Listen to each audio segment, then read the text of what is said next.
against racism. However, it remains a major concern that the plague persists in all parts of the world, and a vast number of human beings continue to be victims to this date. Lesotho therefore urges all member states to collectively promote and protect rights for all and restore dignity of the peoples who have experienced the worst brand of the evils of racism, racial discrimination, xenophobia, and related intolerance. Mr. President, revitalization of the United Nations General Assembly merits our attention and should remain high on our agenda, especially at this time that there is dire need for solidarity and unwavering commitment to multilateralism and to the United Nations.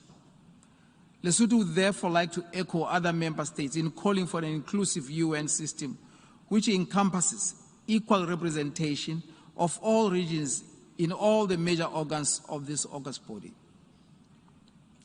Strengthening of the UN organs, particularly the Security Council and the Economic and Social Council, would also ensure that all the political and socio-economic challenges that humanity is currently facing are tackled collectively in an efficient and effective manner, thus leaving no country behind.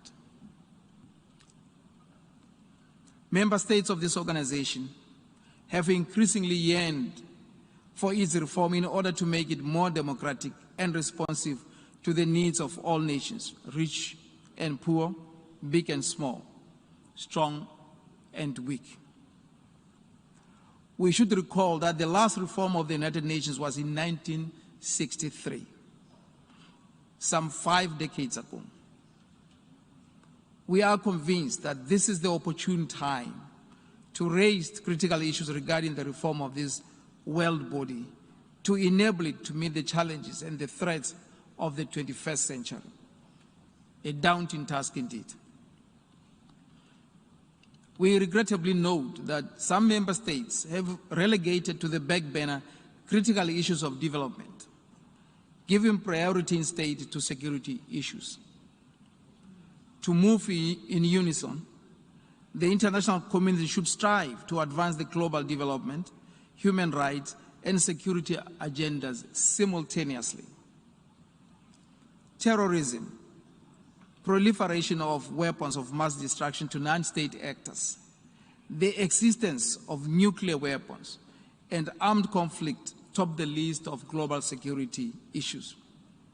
On this note, we commend the Secretary General for convening the second United Nations high-level conference of heads of counterterrorism agencies of member states in June this year, with the overarching theme of countering and preventing terrorism in the age of transformative technologies, addressing the challenges of the new decade. The conference provided a significant and timely opportunity for participants to consider the practical implementation of relevant aspects of the United Nations Global Counterterrorism Strategy. The Kingdom of Lesotho considers it the responsibility of the international community, with the United Nations playing the central role, to put in place effective measures aimed at preventing genocide, ethnic cleansing, and the atrocities perpetrated on women and children caught up in armed conflicts. Consequently, my delegation considers the enhanced role of the major organs of the United Nations, particularly the General Assembly, to be of paramount importance.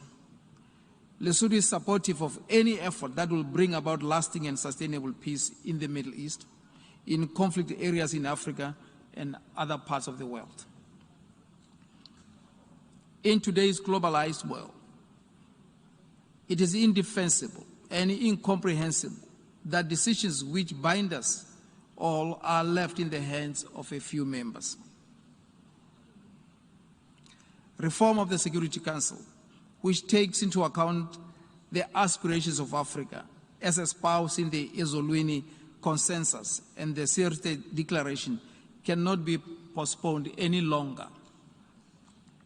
Transparency, inclusivity, and democracy must inform the work of the entire United Nations system. The Ezolwini Consensus provides a progressive implementation of a fair and prudent reform of the Security Council, which is crucial for the African continent's representation in this new multilateral world order. Mr. President, it is in the 21st century that peace, security, and the right to self-determination, respect for all human rights and fundamental freedoms must be guaranteed as the norm rather than the exception. Hence our call for the right to self-determination of the Palestinian people and complete withdrawal from their occupied territories, as well as the independence of the Sahrawi people. We also renew our call for lifting of the unilateral economic embargo against the people of Cuba. These matters must be addressed and resolved urgently, comprehensively and honestly, without fear or favor and without malice to anybody. The Israeli-Palestinian conflict has been going on for far too long. It is about time that individual interests gave way to compassion and reason so that the people of Palestine can enjoy their inalienable right to self-determination in our lifetime.